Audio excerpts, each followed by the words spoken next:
Halo semuanya, Assalamualaikum warahmatullahi wabarakatuh. Izin memperkenalkan diri, nama saya Andestri Nandaraya dengan NPM 2213053113. Saya berasal dari Fakultas Keguruan dan Ilmu Pendidikan Prodi PGSD.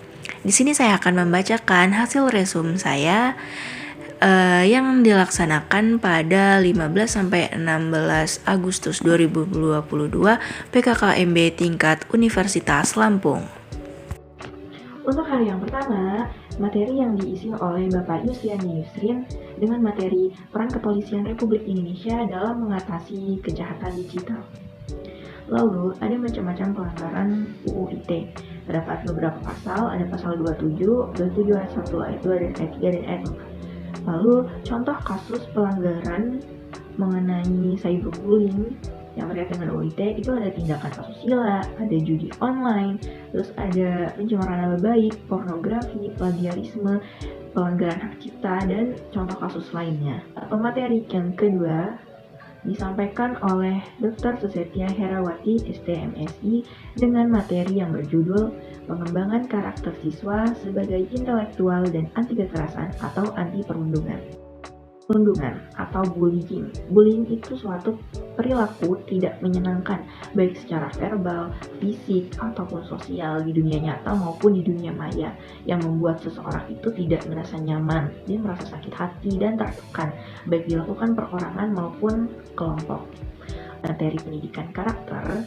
Jadi, tujuan utama adanya pendidikan karakter ini adalah untuk membangun bangsa yang tangguh, di mana masyarakatnya itu harus berakhlak mulia, bermoral, bertoleransi, dan bergotong royong. Lalu selanjutnya ada materi ketiga, yaitu materi ketiga yang disampaikan oleh Profesor Dr. Kiai Said Akil Siroj MA. Materinya yaitu penguatan karakter mahasiswa dalam perspektif agama. Oke, next day, hari kedua, PKKMB Universitas Lampung. Materi pertama yang disampaikan oleh Dr. Profesor Heriadi SHMS dengan materi Merdeka Belajar Kampus Merdeka. Dari dasar hukum Merdeka Belajar Kampus Merdeka. Yang pertama, pembukaan program studi baru. Yang kedua, perguruan tinggi negeri badan hukum. Yang ketiga, sistem akreditasi perguruan tinggi. Dan yang keempat, hak belajar 3 semester di luar program studi. Tujuan dari Merdeka Belajar Kampus Merdeka adalah mendorong proses pembelajaran di perguruan tinggi yang semakin otonom dan fleksibel. Lalu yang kedua, menciptakan kultur belajar yang inovatif, tidak mengekang, dan sesuai dengan kebutuhan. Lalu pemateri kedua. Materi ini disampaikan oleh Profesor Dr. Asep Sukohar, Esket MKes SP KKLP, dengan materi yang berjudul Kesadaran Lingkungan Hidup, Manajemen Resiko, dan Kampus Sehat. Lalu materi yang ketiga disampaikan oleh Profesor Dr. Yulianto MSI dengan materi yang berjudul Etika dan Norma Kehidupan Kampus. Next, yang keempat, pemateri yang keempat yang disampaikan oleh Profesor Insinyur Suharso, PhD, dengan materi yang berjudul Perguruan Tinggi di Era Revolusi Industri 4.0 dan Kehidupan Kampus pada Masa Pandemi. Kampus pastinya ada struggle, ada permasalahan, ada tantangan dunia pendidikan dalam COVID-19, terutama di perguruan tinggi. Gitu. Tantangan-tantangannya itu berupa yang pertama ada pencegahan dan pemutusan rantai penularan COVID-19 yang tidak mudah dilakukan secara berkelanjutan. Lalu yang kedua ada pengembangan kreativitas dari jaringan TIK yang mendukung kinerja dan proses belajar mengajar. Lalu yang ketiga, proses pembelajaran yang bertransformasi ke ruang virtual.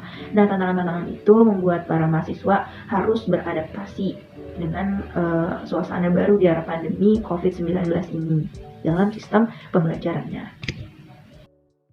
Di sini saya akan menjabarkan hasil resume fakultas yang dilaksanakan pada 18 Agustus 2022.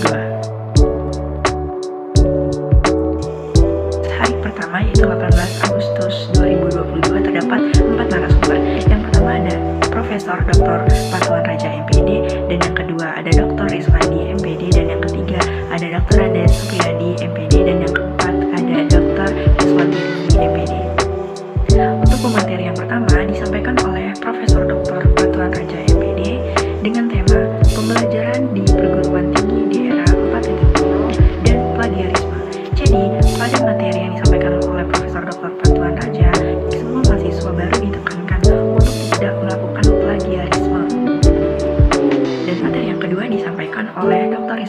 MPD dengan tema sistem perkuliahan dan pembimbing akademik.